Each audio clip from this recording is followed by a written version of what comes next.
안녕하세요. 이번 강좌는 적정 절차의 원칙입니다.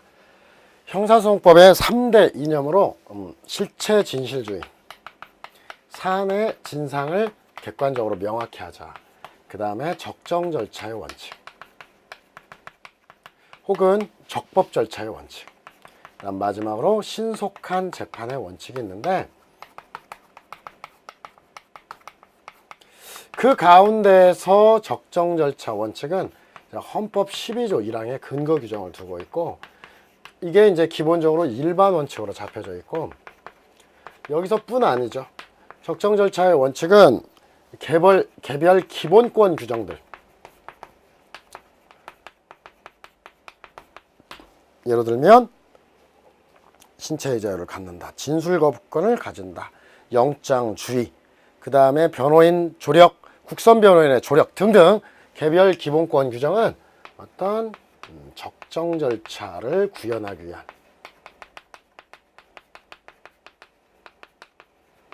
개별법 내지는 특별법이라고 얘기를 해요. 이런 표현을 쓰자면은 예로 들면은 위법수집 증거배제법칙, 헌법 12조 1항 적정 절차를 위한 구현하기 위한 일반적인 증거배제법칙이고, 헌법 12조 7항의 자백배제법칙은 적법 절차를 자백 분야에 구현하기 위한 특칙이다. 그게 우선된다. 뭐 이런 식으로 이어지니까 기본적으로 일반법과 특별법 내지는 개별법 관계에 있다. 그래서 적정 절차 원칙을 구현하기 위한 것들, 이것을 이제 우리가 적정 절차 원칙을 우리가 지주 이념이다라고 표현하는데, 왜 그러냐? 지주 이념이라고 하는 것은 근간이 되는, 기둥이 되는 이념이다. 이것은 우리 헌법의 구조다. 1강에서 말씀드린 겁니다. 그 다음 마지막으로 이제 신속한 재판의 원칙은 헌법 27조 3항에 별도의 규정이 있고, 원래는 기본적으로 피고인에게 지나치게 지연된 재판이라고 하는 것은 아무리 실체 진실, 아무리 인권 보장에 충실해도 지나친 지연은 오히려 피고인에게 불리하다. 즉 형사 절차 혹은 신체 구속의 최소화를 강조한 것으로서 헌법 27조 3항이 기본권으로 규정하고 있죠. 자, 이 적정 절차 원칙에 대한 내용, 바로 2018년도 경찰 간부 시험에서 실체 진실주의가 나온 이상 적정 절차라든지 뭐 신속한 재판, 이에 대한 단문이 한 번도 출제되지 않았다 해서 안 나온다는 보장이 없습니다. 그래서 좀 공부를 해야 되겠습니다. 일단 적정 절차, 헌법 정신을 구현한 공정한 법정 절차, 이 법정이라고 하는 표현이 이제 앞으로 나오는데, 법정이라고 하는 것은 법이 정한, 법률이 정한 절차에 의해 형벌권이 실현돼야 된다. 공정한 법정 절차, 그러니까 적법 절차에 의해서 형벌권, 형사 절차가 진행돼야 된다. 이 적법 절차 원칙은 그냥 이렇게 영어로 안 쓰고 그냥 마그나 카르타 이렇게 쓰면 됩니다. 마그나 카르타. 사실 읽는 것을 봐서는 영어가 아니라 이것은 라틴어죠. 그래서 마그나 카르타, 대헌장에서 유래한 것이다 얘기하면 되고요.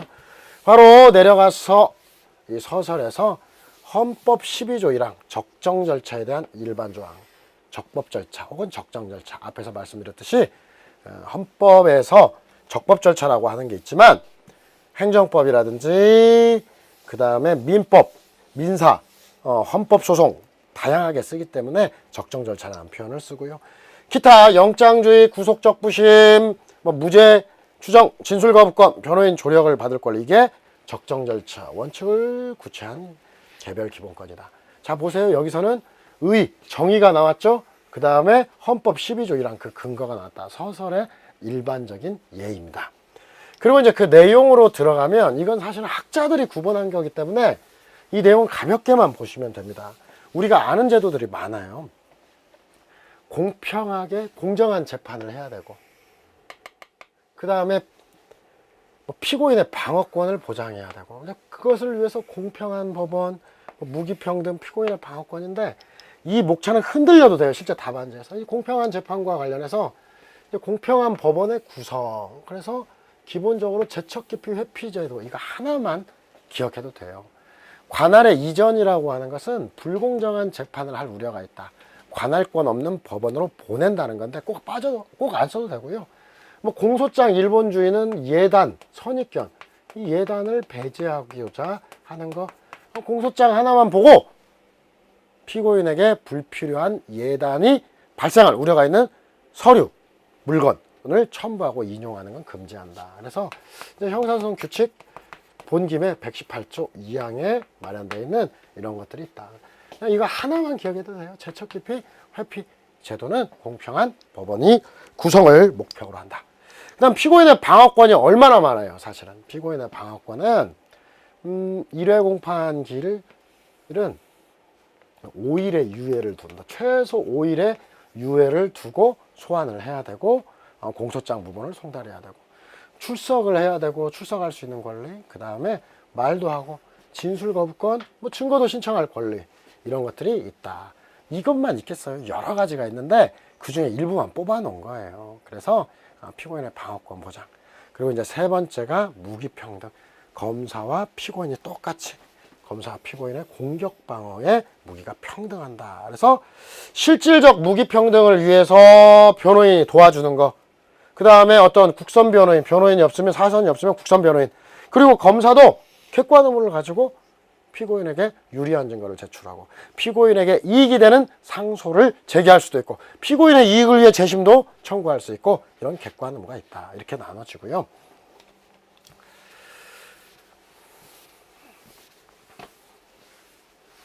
그 다음에 이제 비례성의 원칙 표현을 하고 있는데 이 비례성의 원칙, 목적 달성을 위해 적합하고 이게 이제 헌법에도 나와요. 목적 달성에 적합하고 다른 수단에 의해서는 그 목적을 달성할 수 없을 뿐 아니라 사건의 의미와 혐의 정도의 위치가 이제 상당해야 되고 그래서 이제 보통 헌법에서는 이렇게 얘기하죠. 헌법이나 행정법에서 그냥 활용하면 돼요. 목적의 정당성. 여러분들 공부 안 하신 분도 있지만 헌법을 공부하다 보면 당연히 나와요. 그 다음에 이런 게 헌법 지식을 활용하는 거예요. 방법의 적절성, 침해의 최소성. 사실 행정법 경감 승진을 보고 오신 분들은 행정법에서 아주 중요하죠. 그 다음에 협의의 비례 원칙 이렇게 얘기하고 이 협의의 비례 원칙이라고 하는 것은 이제 표현이 필요 최소한의 하나여야 된다. 이런 표현으로 나오는데 이 비례 원칙이라고 하는 것은 기본적으로 이익 역량 내지는 비교 역량을 의미하죠. 이건 뭐냐? 항상 설명되는 거. 이 저을 때 딱 올려놓고 이쪽에 공익과 이쪽에 사익을 놓고 형사 절차니까 뭐 형사소추 필요성, 소추의 필요성이라든지 이런 것과 사익을 놓고 이 공익이 더 무거워야 된다. 이걸 비교 형량, 이익 형량 그리고 이걸 거쳐야 된다는 게 협의의 비례 원칙이다라고 하고요. 그 다음에 이런 것들을 이제 과잉금지 원칙이라고 하고 헌법 37조 2항에 마련되어 있고요. 형사소송법에서는 형사소송법 199조 1항 단서에서 강제처분은 필요 최소한에 해야 된다. 강제처분의 한계인데 강제처분은 필요 최소한에 하나여야 된다. 이렇게 표현이 되어 있죠. 그래서 여러분들이 이 헌법에서 공부하는 것을 이거 활용이 가능하다. 적절하게 다 못 써도 이렇게 가능하고요. 그 다음에 이제 피고인 보호의 원칙도 여기에 포함시키는데 이제 법원은 정당한 방어권에 방어의 가능성을 고지해서 피고인을 보호해야 된다. 이건 증인도 마찬가지고 그래서 피고인 보호는 뭔가 고지하는 것을 내용으로 한다. 자, 진술 거부권, 그 다음에 증언 거부권, 그 다음 미란다 원칙 고지도 있죠. 범죄 사실의 요지 등의 각종 고지 제도, 즉 미란다 원칙의 고지. 이 미란다 원칙의 고지에 대한 설명도 조금 이따가 드릴 거고요. 자, 그 다음에 이제 위반의 효과와 관련해서 여러분들이 이제 여기서 외우기도 하지만 이해도 해야 돼요. 나머지에 대해서 조금 더 향후 뒤에 파트에서 더 하겠는데 일단은 공소권 남용에서 현저히 반하는 현저히 중대한 위법이라고 하는 거. 이때는 공소 제기가 무효로 된다. 여러분 형사소송법 327조 2호에 보면은 공소제기 절차가 법률 규정에 위반하여 무효이다. 이렇게 되어 있는데 이것을 그대로 써서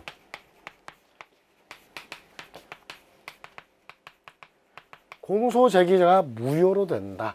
즉 공소기각 판결을 하는 거예요. 이것은 현저히 중대한 위법에 대한 거고, 그 다음에 증거능력 상실은 이제 위수중을 얘기하는 거죠. 여러분 답안을 위수중이라고 써도 괜찮아요. 위법하게 수집된 증거는 바로 증거능력이 부정되는 위수중. 형사소송법 308조의 이 조문까지 외우고, 그래서 적법 절차, 수사가 적법 절차에 위반하면 너무 현저히 중대하면 공소권 남용으로 애초에 공소기각 판결을 하고, 그에 못 미쳤을 때 그래도 이거 중대한 위법, 적정 절차 위배, 중대 위법에 있으면 위법 수집 증거로서 그 증거만 배제한다. 그리고 적정 절차 위반의 증거 이런 걸 토대로 유죄 판결을 내렸을 때 이것은 항소 이후 상고 이후가 된다. 그리고 이제 나중에 외워요.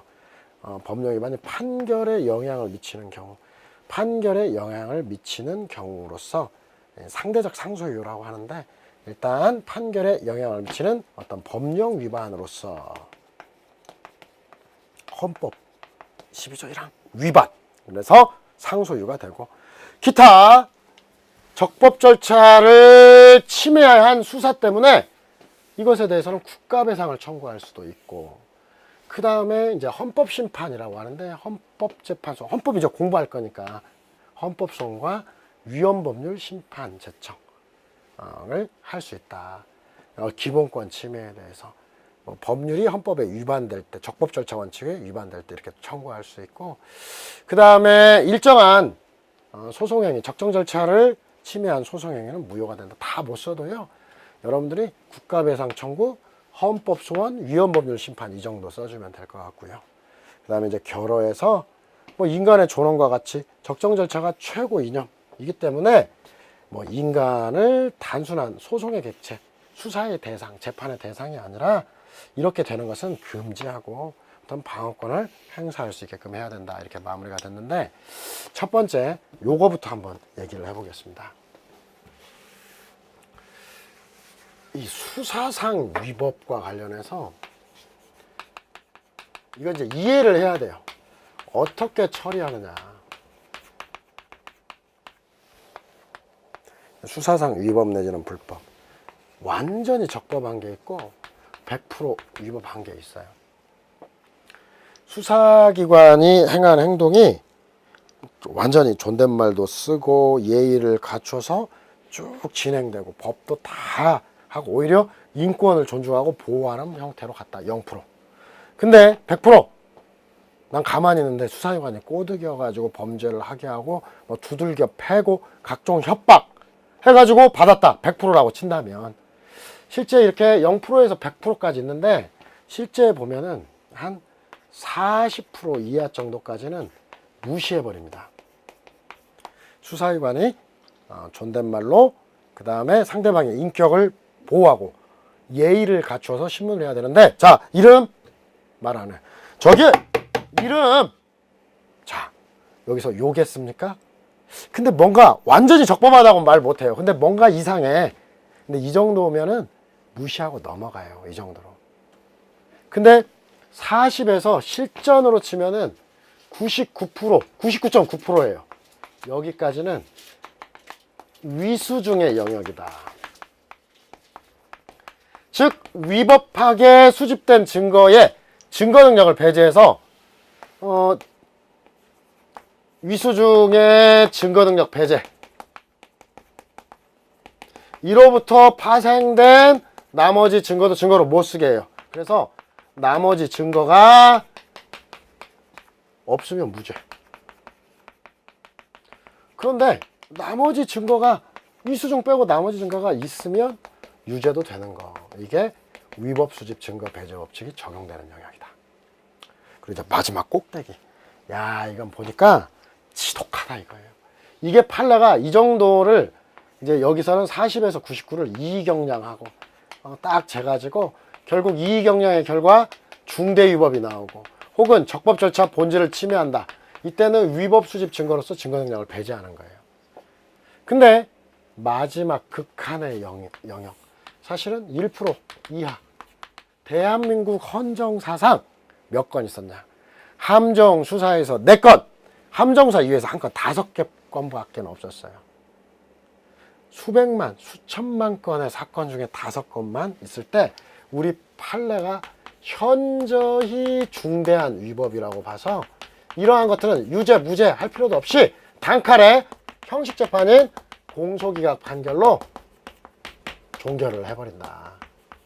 이게 법리상의 바로 공소권을 남용했다. 검사가 공소 제기할 권한을 남용해서 공소를 제기했기 때문에 이건 볼 것도 없다. 이런 정도로 나오는 게 공소권 남용론이 되겠습니다. 그래서 수사 절차상 불법 중 이런 현저히라는 표현이 있을 때 꼭대기고 실제로는 헌정사상 5번 정도밖에 없다. 그러나 이제 시험일 때는 좀 더 많이 이런 케이스를 좀 많이 써주는 것 뿐이에요. 많이 써주고 많이 답안을 내지만 실제로는 매우 적은 케이스고. 그리고 한 가운데를 기준으로 이의경량을 통해서 증거 능력을 배제하는 영역. 그리고 한 40% 이하는 이 정도야 하고 무시하는 영역으로 이어집니다. 자, 이게 두 번째고요. 그 다음에 이제 조금만 더 보태서 여러분들에게 어떤 피의자의 지금 방어권이라는 얘기를 했잖아요. 자, 적정 절차 원칙과 관련해서 이 피의자의 방어권을 보장하는 거. 제가 이제 3대 방어권이다 이런 표현을 씁니다. 피의자의 3대 권리. 지금까지 보고 지금 여기에 있는 게 적정 절차에 있는 방어권을 여기에서 다 독파할 필요는 없어요. 왜? 뒤에 가면 계속 나와요. 계속 나오면 우리가 적정 절차 목차만 딱 잡아도 배운 것들이 쭉쭉쭉 몇 개는 더 들어갈 수 있고 양은 채울 수 있다 이 말이에요. 근데 이 피의자의 3대 방어권 가장 핵심적인 권리는 우리가 이해를 해두고 넘어가야 돼요. 자, 피해자의 방어권. 여러분들이 피의자를 긴급 체포해왔다고 칩시다. 그래서 수사기관의 관점이 아니라 피의자의 관점으로 한번 돌아가 봅시다. 피의자가 할 수 있는 게 뭘까요? 뭐 출석권, 진술권 할 것 없이 피의자가 말 한마디 잘못하면 이거 미필적 고의야. 고의범이야. 고의 살인. 말 한마디 잘하면은 과실이고. 사실은 피의자는 법률 지식이었기 때문에 말 한마디로 생사가 왔다 갔다 할 수 있어요. 그래서 피의자의 첫 번째 방어권은 바로 진술거부권입니다. 말 안 해. 이것만한 권리가 어디 있어요? 여러분 수사 실무에서 피의자가 진술거부권 행사하면 열받습니다. 전문적으로 야마가 돈다. 한참 자백하려고 막 가는데 예 그랬습니다. 막 울면서 갑자기 그래서 어떻게 했더니 진술거부권 행사하겠습니다. 야고르죠. 주먹이 날아가고 싶은 마음이 있지만 그래도 피의자는 이 진술거부권 말고는 어떤 실효성 있는 방어수단이 없어요. 말 안 듣는 것만큼. 그 다음 두 번째가 뭐냐면 변호사 불러주세요. 변호인의 조력. 특히 변호인 조력 가운데서 구금되었을 때 조력받는 것을 뭐라고 해요? 접견교통권. 이게 두 번째예요. 그 다음에 세 번째가 뭐냐? 영장주의입니다. 여러분 이 영장주의는 두 가지 의미가 있어요. 기본적으로 어떤 영장주의는 법관에 의한 재판이라는 의미가 하나가 있어요. 법관이 재판을 통해서 무죄 추정을 받는 피의자 피고인에게 체포 구속 이것은 징역금고와 같은 효과잖아요. 그 다음에 압수수색 검증 물건 뺏어오면 이것은 몰수나 똑같은 거예요. 이런 불이익을 가할 때 무죄 추정을 깨트려 주기 위해서는 법관의 재판이 필요하다는 게 이게 하나인데 형사소송법에서 더 중요한 것은 뭐냐면은 방어와 관련해서 어떤 이런 거예요. 법관의 재판이라는 것 이외에서 영장을 사전에 제시받는 거. 그 다음 뭐 미란다 원칙을 고집하는 거. 이게 있어요. 이게 영장주의의 이 부분이 핵심인데 이거 볼까요? 미란다 원칙 이건 이제 외워야 돼요. 형사소송법 200조의 5에 보면 체포 구속 전에 미란다 원칙을 고지해야 된다. 미란다 원칙 피의 사실. 그 다음에 왜 체포했느냐? 체포 이유. 변호인 선임권이 있음을 말하고 변명의 기회를 부여해야 된다. 이게 이제 미란다 원칙을 사전에 고지해야 되는데, 일단 두 문자부터 피의 사실, 체포 이유, 변호인 선임권, 변명의 기회, 이 고지사항이 변기사유예요. 여러분, 이 네 가지 고지사항 중에 가장 중요한 게 뭘까요?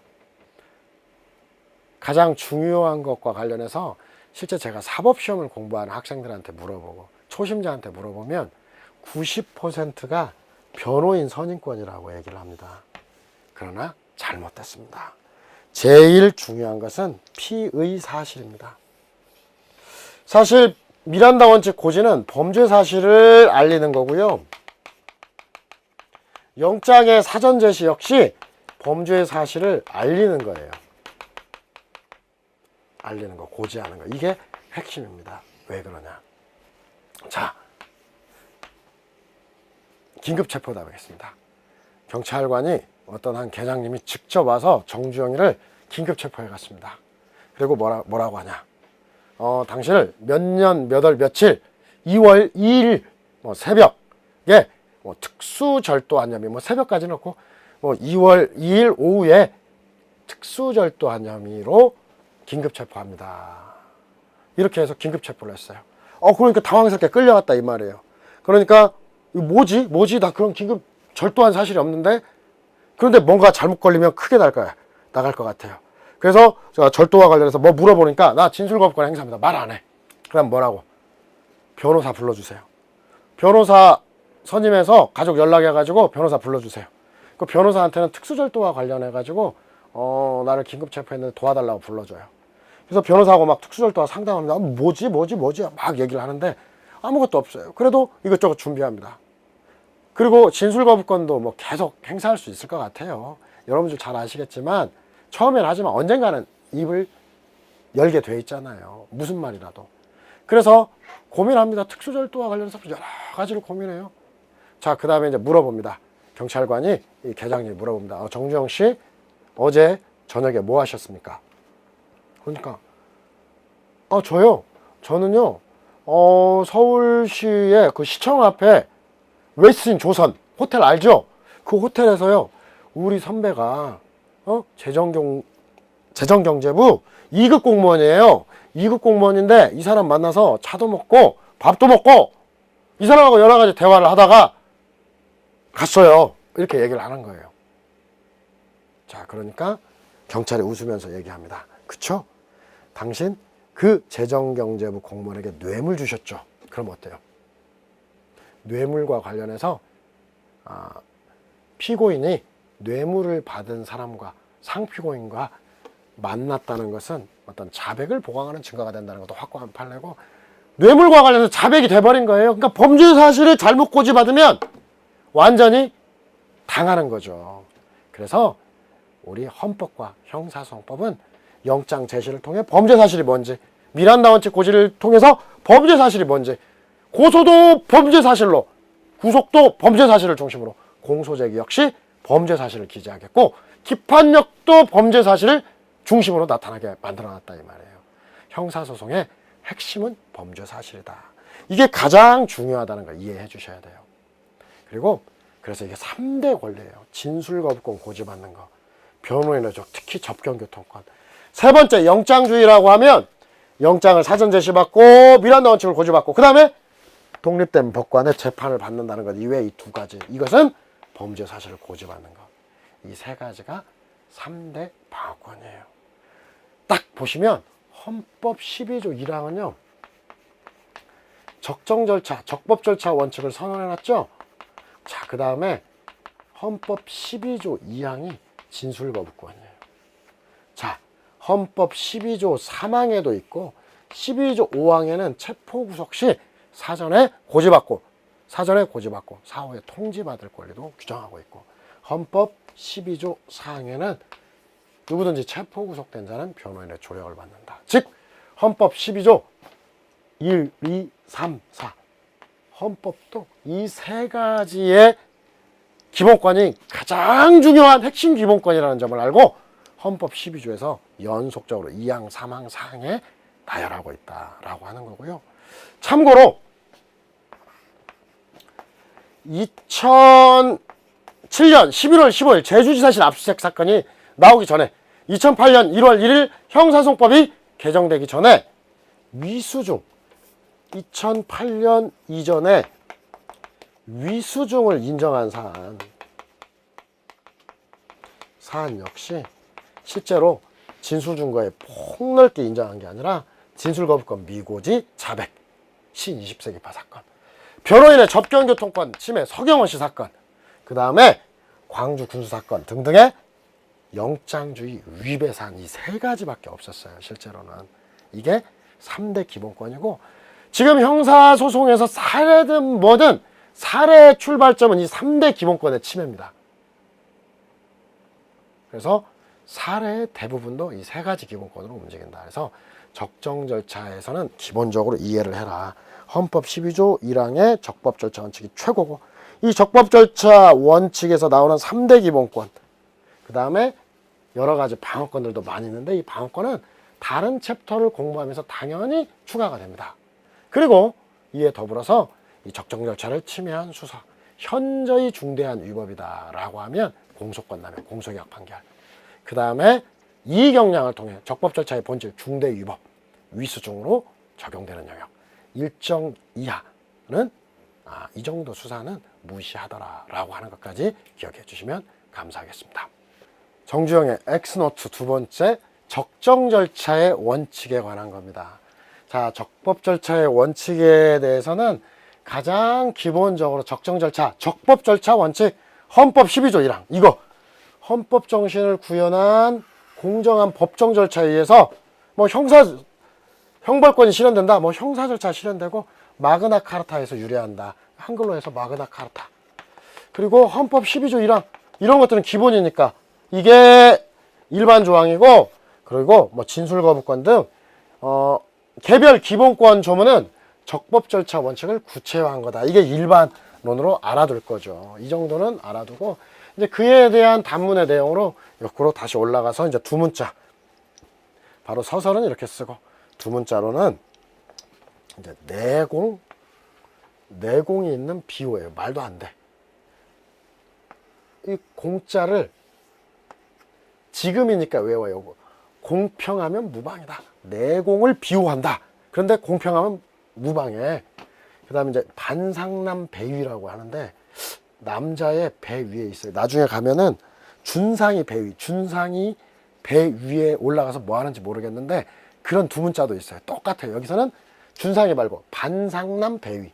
반상남이 누구야? 아무튼 그런 사람이 있는데 배 위에서 뭐 하는지 모르겠는데 요게 이제 두 문자입니다. 그러니까 내공 비호 반상남 배위 이렇게 기억을 해주시고, 그냥 이건 공평하면 무방해서 이 공짜를 설명하는 거예요. 그래서 적정 절차 원칙은 사실상 사례 출제가 높아요. 근데 단문 출제의 가능성은 조금 떨어지긴 하지만 이제는 이제 내면 어쩔 수가 없어요. 내도 7, 80%는 어느 정도 갖춰줘야 되니까 기본적인 두 문자로 대비를 해야 됩니다. 그래서 서로는 그냥 써주고 그 다음 밑으로 내려가서 이렇게 바로 자, 내용과 관련해서 공정한 재판, 이게 공짜를 딴 거예요. 내공, 그 다음에 비호 이렇게 딴 거예요. 내공, 비호 이렇게 딴 거고, 이 가운데가 바로 공짜에서 다시 이 공짜 공평하면 무방해서, 자, 공평한 법원 제척 기피 하나 정도, 방어권은 여러 가지가 있는데 뭐 진술거부권 하나 써도 되고 뭐 증거신청권, 뭐 출소권도 있고 이런 것들은 생각나는 대로 나중에 가면은 방어권들이 많으니까 무기평등, 검사와 피고인이 무기가 평등하려고 하면 피고인 방어권 부족하니까 변호인 조력받아야 되고 국선변론도 있을 것 같고 이런 정도.